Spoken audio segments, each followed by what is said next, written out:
ये पाकिस्तान में टेक्नोलॉजी जो है ना उसको तो भाई हराम हलाल के चक्कर में डाल दिया जाता है हमेशा। इंडिया इस वक्त पाकिस्तान से स्पेस पावर इतनी बड़ी बन चुका है कि आप सोच नहीं सकते। अब हम इंडिया पे तनकीद करते हैं, हमारा रिवायती हरीफ है, पर हम जवाब देते हैं उनको बीइंग पैट्रियोटिक पाकिस्तानी। लेकिन कई बार हम दुश्मन की भी तारीफ करने पे मजबूर हो जाते हैं। वो हमसे आगे क्यों है साइंस एंड टेक्नोलॉजी में? आज तक स्पार्को से पूछे यार 4 या 5 सैटेलाइट तुमने लॉन्च की हैं। इंडिया ने वर्ल्ड रिकॉर्ड कायम किया है 100 से ऊपर सैटेलाइट एक दिन में लॉन्च करके, और अपनी नहीं बाकी कितने इसराइल की लॉन्च की, फ्रांस की लॉन्च की। इससे वो कितना पैसा कमा रहा है। और इसमें उनके पास भाई बजट अब मिलना शुरू है। शुरू में बजट नहीं मिला, उन्होंने अपने लोगों को ट्रेनिंग दी कि भाई जो हमारे पास रॉ मटेरियल है इसको यूज करो।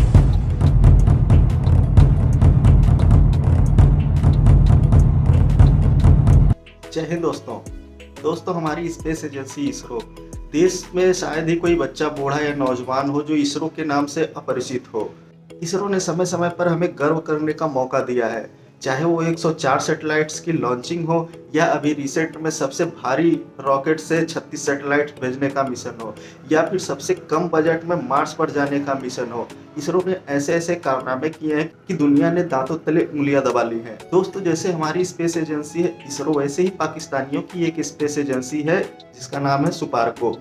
शायद आपने सुपार्को का नाम पहली बार सुना होगा, कुछ दिन पहले मैंने भी पहली बार ही सुना है। यहाँ तक कि पाकिस्तानियों ने भी शायद ही सुपार्को का नाम सुना हो। अब दोस्तों एक बात बता दूं कि पाकिस्तान की स्पेस एजेंसी है सुपार्को, उसकी स्थापना इसरो से पहले ही कर दी गई थी, लेकिन आज तक उसने 2 या 3 सैटेलाइट्स लॉन्च किए हैं, वो भी चाइना की हेल्प से। और इसरो चांद पर झंडे गाड़ चुका है।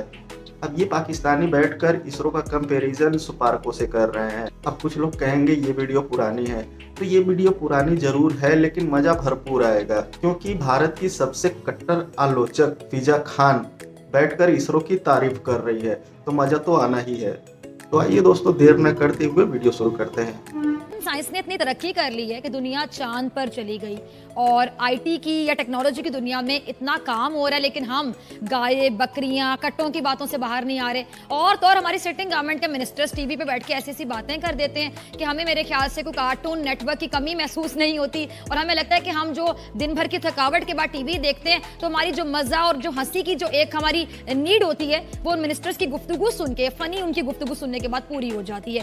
वकार, पहला सवाल तो मैं यही पूछूंगी आपसे कि हमारे यहाँ इतनी बड़ी बड़ी आईटी की यूनिवर्सिटीज हैं, जामियात हैं, आखिर आपको क्या जरूरत महसूस हो गई कि आपने तहरीके टेक का आगाज कर दिया? यानी यूनिवर्सिटीज नहीं पढ़ा रही सही तरह से। पढ़ाने की बात नहीं है, लेकिन यहाँ पर मैं सिर्फ ये बात करना चाहूँगा कि तहरीक टेक्नोलॉजी का जो मुझे ये सिलसिला शुरू हुआ है, ये इस वजह से हुआ कि 8-9 महीने से पहले असद उमर साहब, फिर उन्होंने एक असिस्टेंट अपॉइंट कर दिया, उससे बात होती रही।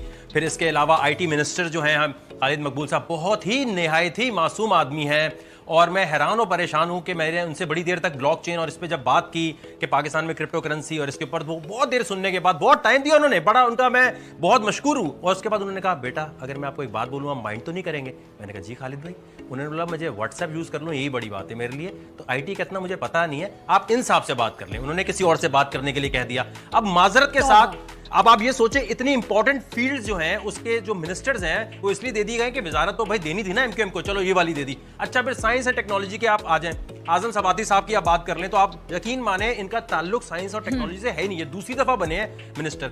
और इस वक्त मैं गारंटी देता हूं, ministry of science and technology की वेबसाइट पर जाएं, जितने लोग वहां, यास्मीन या जितने भी लोग हैं वहां, तो आप उनका बैकग्राउंड देखें, उनका वो कोई साइंटिस्ट है, उन्होंने कोई इजाद किया है, कोई पेपर दिया है, कोई पीएचडी लेवल पे किया है, क्या किया है। मैं यहाँ आगे तनकीद करने से पहले हुकूमत को अभी बताता हूं जी, तहरीक टेक्नोलॉजी क्या कंट्रीब्यूट कर सकती है, पैसे कैसे आ सकते हैं। इस वक्त पाकिस्तान की एक प्रोडक्ट नहीं है जो आप मार्केट में लॉन्च करके पैसे ला सके, ना चावल कपास, इससे पैसे वैसे आपके पास कोई नहीं आने वाले।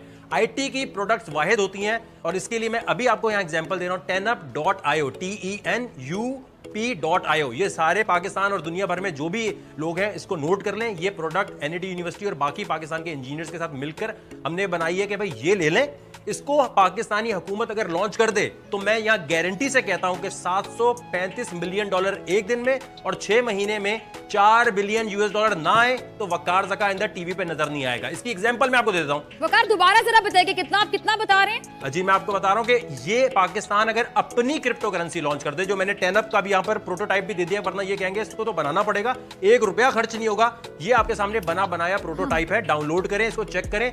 अगर ये प्रोडक्ट आप मार्केट में लॉन्च करते हैं, इमरान खान साहब कहते हैं जी पाकिस्तान की क्रिप्टो करेंसी हम लॉन्च कर रहे हैं, तो एक दिन में $735 मिलियन और $4 बिलियन मैं कह रहा हूं 6 महीने में। या मैं क्यों कह रहा हूं, इसका रेफरेंस क्या है? रेफरेंस इसका ये है कि भाई एक दिन में वेनेजुएला जिसकी इकोनॉमी बर्बाद हुई है, उसका प्रेसिडेंट को चोर कहते हैं, उसने एक दिन में पेट्रो लॉन्च किया, और ये इंटरनेट पे मौजूद है तमाम चीजें, अपनी क्रिप्टो करेंसी, और उसके ऊपर किसी का कोई एतबार नहीं था। एक दिन में $735 मिलियन अगर वो चोर प्रेसिडेंट के पास जा सकते हैं। अच्छा तो वकार, अगर हम इतना हम अर्न कर सकते हैं इस करेंसी को यूज करते हुए, इस मेथड को यूज करते हुए, फिर तो हमें आईएमएफ का भी मोहताज नहीं रहना पड़ेगा। आए दिन जो अपोजिशन के ताने सुनने पड़ते हैं सिटिंग गवर्नमेंट को। ये पाकिस्तान में टेक्नोलॉजी जो है ना, उसको तो भाई हराम हलाल के चक्कर में डाल दिया जाता है हमेशा। समझ आती नहीं है जिन लोगों का बैकग्राउंड ऐसा है, जिनको पता नहीं होती इस बात का। आप सोचिए ना, जिस मुल्क में करप्शन करने के बाद ये कह दिया जाता है 100 रुपए की करप्शन किया तो यार चल 20 रुपए देके छूट जा, और एक बंदे ने जहाज बनाया उसको पकड़ के FIR काट दी।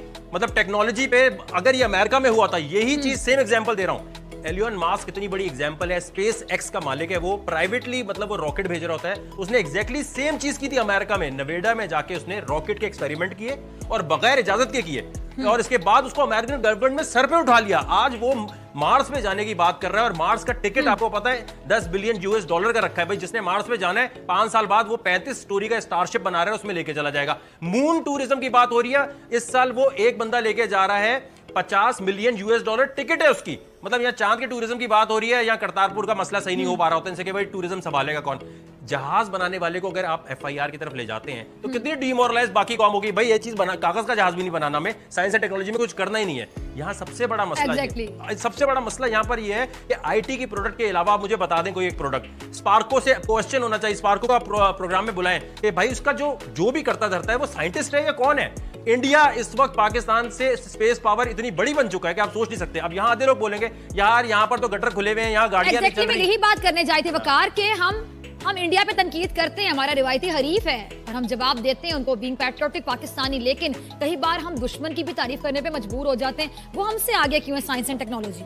इसकी हम क्यों नहीं हो सकते? क्या खाते हैं स्पेशल वो? सबसे और क्या ऐसी क्या चीज वो करते हैं कि भाई उनका बजट 8 साल पहले स्पार्को बनी थी, इंडिया का स्पेस प्रोग्राम आया ही नहीं था, ठीक है। आज तक स्पार्को से पूछे यार 4 या 5 सैटेलाइट तुमने लॉन्च की हैं। इंडिया ने वर्ल्ड रिकॉर्ड कायम किया है 100 से ऊपर सैटेलाइट एक दिन में लॉन्च करके, और अपनी नहीं बाकी कितने इसराइल की लॉन्च की, फ्रांस की लॉन्च की।